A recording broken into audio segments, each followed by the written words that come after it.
are live on MIGTV. I am Al-Hassan SULLEY and I'm bringing you news in brief. Now, let's take a look at some top stories making the headlines. And we begin with politics.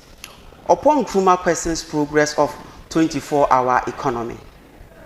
Still moving on politics, Financial Minister set to present 2026 mid-year budget review.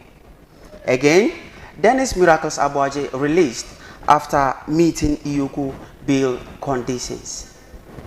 These top stories were brought to you by Multimedia Institute, Lady Diane's Collection, and Nakwado's group of companies. Now, let's look at the details of the stories.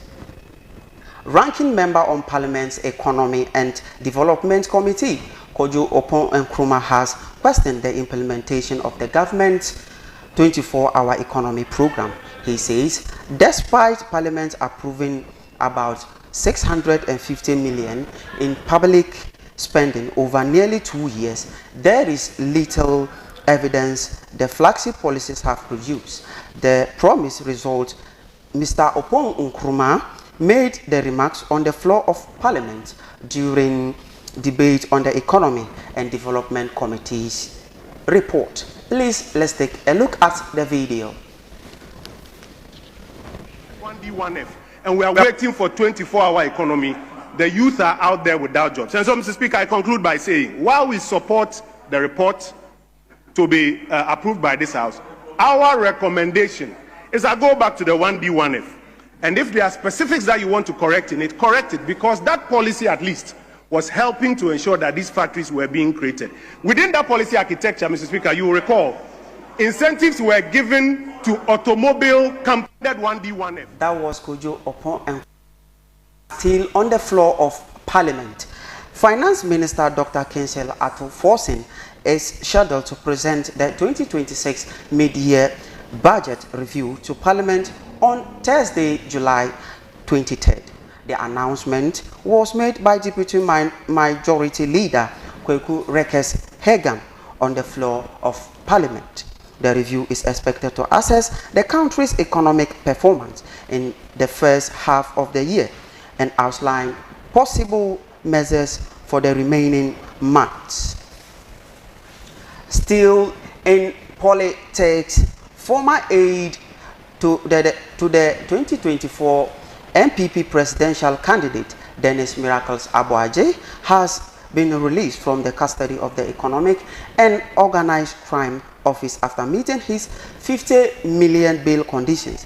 Iyoko says his arrest was linked to ongoing investigation into alleged financial and procurement irregularities involving about 55 million during his tenure as Executive Secretary of the Inter-Ministerial Coordinating Committee on Decentralization.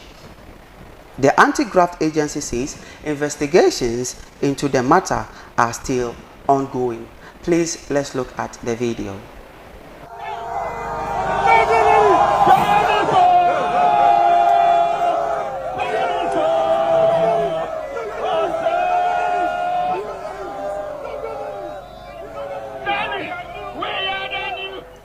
We are moving on crime stories for the day. A Ghanaian man, Frederick Kumi, popularly known as Abu Trika, has been extradited to the United States to face charges over alleged online romance scam.